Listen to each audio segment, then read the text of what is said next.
We have now live from Mexico, Janet Phelan, who comes by weekly or so for reports, talking about her latest article that she has published in NEO, the New Eastern Outlook, which is kind of hitting the world. And so let me get this up here. Welcome to the show, Janet. Thank you, James. It's good to be back on your show. Unfortunately, there's some sort of internet glitch going on here. I can get on Skype and I can get on Facebook, but I can't get on anything else. So I actually don't even have my article in front of me that I'm going to be talking about tonight. So usually I want to refer to certain sorts of passages and so forth, but No. motorcycles just went by. But anyway, there's been all kinds of internet problems today. Let me see if Earlier in the day. I don't think you could do it. I was going to send you the feed of it, but I probably wouldn't be readable anyway. So I do have it up for those who are watching in here. Well, this article is getting some attention, which I am really glad that it is. The title of the article, I think I can get that right, is ISIS now alleged to have chemical weapons, but who did they get them from? So there has been some publication in some of the mainstream press, The Guardian, etc., stating that that they do believe now that ISIS has developed chemical weapons. The Prime Minister of France is making these statements, as well as quoted in an AP article certain unnamed U.S. officials. Now, certain chemical weapons are fairly easy to produce. There's something called garage labs, and you just mix that and hope it doesn't blow up in your face. Certain other kinds of weapons are far more difficult to manufacture. And there is a mounting concern in many sectors now that the U.S. is using ISIS, protecting ISIS, and essentially deploying ISIS as now this big bad boogeyman that we've all got to be afraid of.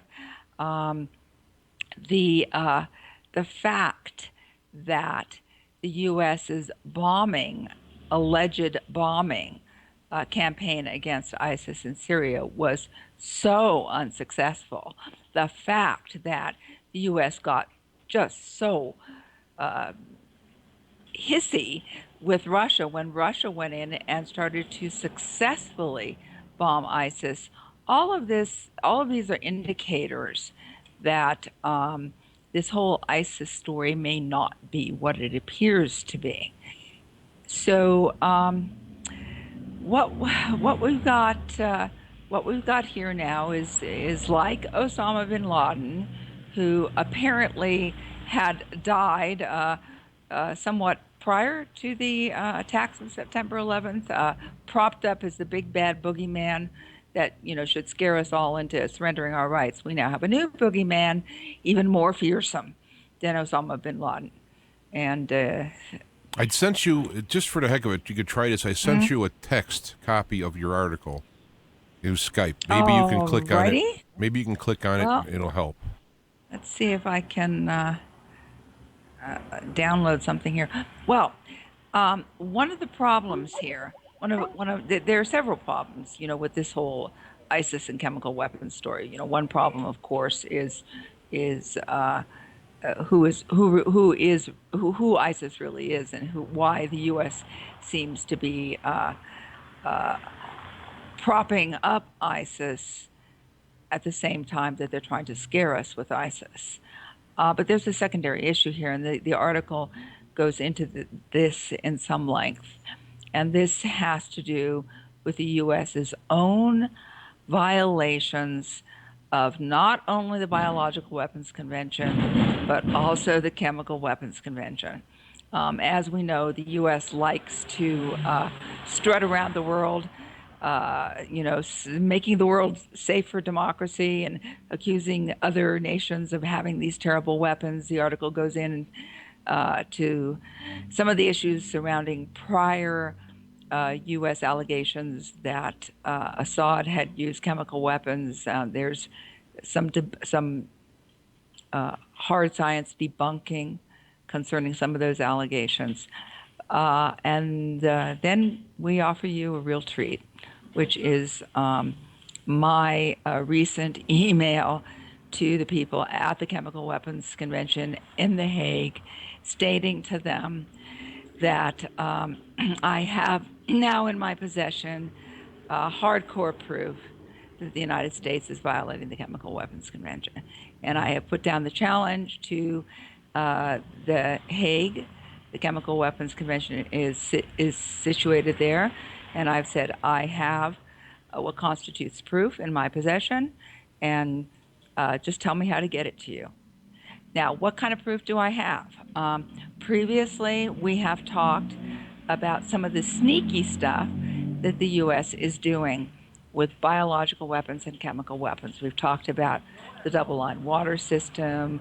Of course, there's so many concerns now going on about GMO food and chemtrails and all kinds of things. But what I have is I have a sealed in tin, in aluminum, container of quote unquote pharmaceuticals from a subsidiary of a United States company that constitutes what we have talked about in the past as imposter pharmaceuticals.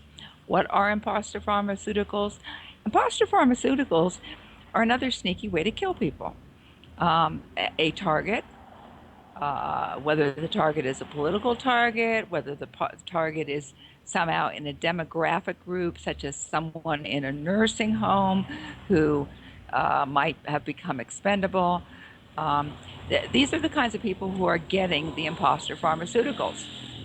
So you open up a little tin, you take a pill, and it's night, heart attack and stroke time. So I do have these in my possession, and I have sent the email off to the good folks at The Hague saying, this is what I have, this is who I am, how can I get these to you? So I think it is very important at this juncture that we understand that we really do have something to be afraid of. We have a very strong, powerful, deceptive entity to be afraid of, and it may not be ISIS, it may be the United States government. And the United States government has basically connived a secret handshake with certain pharmaceutical companies in order to produce these pharmaceuticals. What I have is allegedly an antibiotic. Looks like a little carton says antibiotic. You think you're getting an antibiotic. You wouldn't think you're getting bye-bye. So I think that at this juncture, what I'm really trying to do is push the envelope here. We have a country which is repeatedly pointing its fingers elsewhere, saying, you're doing this, you're doing that, you're doing chemical weapons. Well, I have the proof that the United States of America is involved in this kind of sneaky, deceptive chemical warfare.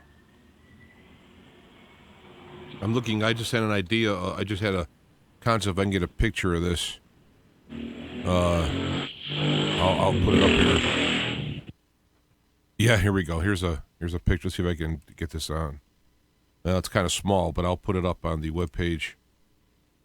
It's a picture from The Wizard of Oz when Toto pulls the curtain away, and he is discovered, and he yells, "Pay no attention to that man behind the curtain."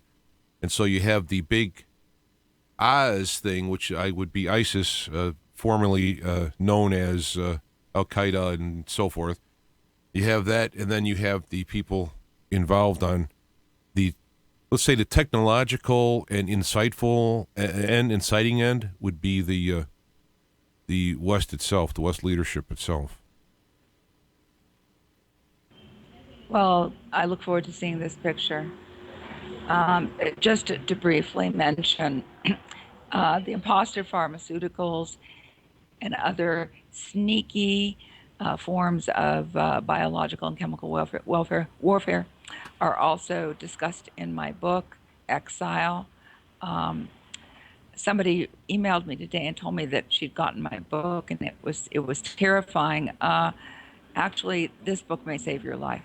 So for those who have not acquired it yet, it's now in an ebook, very cheap. I encourage you all to do what you can to inform yourselves, because we're now in the battle for our lives.